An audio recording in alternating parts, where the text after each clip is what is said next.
Barishal Sher-e-Bangla medical college হাসপাতালে অনিয়ম দুর্নীতি থামছে না।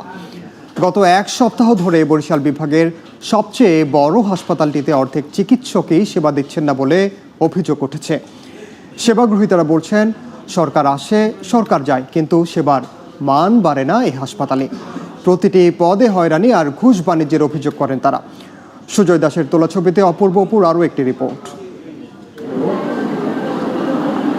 দ্বীপজেলা ভোলার কলেজ পড়ুয়া কামাল হোসেন ও মাইনুদ্দিন বৈষম্য বিরোধী ছাত্র আন্দোলনে 4 আগস্ট পুলিশের গুলিতে গুরুতর আহত হয়ে আসেন বরিশাল শের-ই-বাংলা মেডিকেল কলেজ হাসপাতালে। তবে মরার উপর খাড়ার ঘা, অতিরিক্ত টাকা না দিলে মিলছে না সেবা, অভিযোগ তাদের। এরা কোনো ফিরি দেন, এরা যা দিয়েছে মানে সেলেন মেলেন 2-1টা এনে দিয়েছে, আর সব আমাকে বাড়িতে না কিনা এ পর্যন্ত আমার 35,000 টাকা শেষ, সাবধান না করে টলে দিয়ে নেওয়া হইলে তাদেরকে 100 টাকা 150 টাকা এরকম দেওয়া লাগে। আবার একটা বালিশ চাইলে 20 টাকা 30 টাকা এরকম দেওয়া লাগে। ডাক্তাররা ঠিক মতন আসে না, চিকিৎসা করে না। দেশের বিশেষ পরিস্থিতিতেও থেমে নেই এখানকার দুর্নীতিবাজদের দৌরাত্ম্য। সুযোগ বুঝে এখন নিম্নমানের খাবার বিতরণের অভিযোগ যেন তুঙ্গে, আর অস্বাস্থ্যকর পরিবেশে খাবার তৈরির সেই পুরানো অভিযোগ তো আছেই। শিক্ষার্থীরা খুঁজে খুঁজে বের করছেন নানা অনিয়ম। খাবারের সমস্যা, বাথরুম সমস্যা, লাইট নাই, তারপর বিছনার যে বেডের সমস্যাটা সারপোকা, এই 4টা অভিযোগ আমরা বিশেষ করে সব অডি পাই। এক সপ্তাহ ধরে প্রায় অর্ধেক চিকিৎসকই তাদের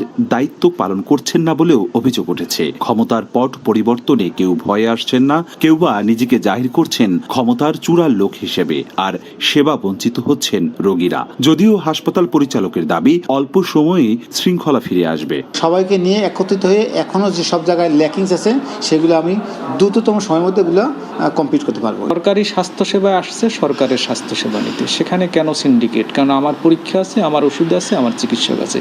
সুতরাং এক্ষেত্রে যদি কোনো ব্যত্যয় হয় সেক্ষেত্রে কিন্তু বিভাগীয় স্বাস্থ্য সবসময়ের জন্য তাদের বিরুদ্ধে এবং আইনানুগ ব্যবস্থা নেবে। কাগজে কলমে 1000 শয্যার হাসপাতালটিতে বেশিরভাগ সময় রোগী ভর্তি থাকে গড়ে 2000, আর বহির্বিভাগে সেবা নেন আরও 3000-এরও বেশি রোগী। তবে সংকটময় সময়েও যেসব স্বাস্থ্যকর্মী সেবা দিচ্ছেন তারা হচ্ছেন প্রশংসিত।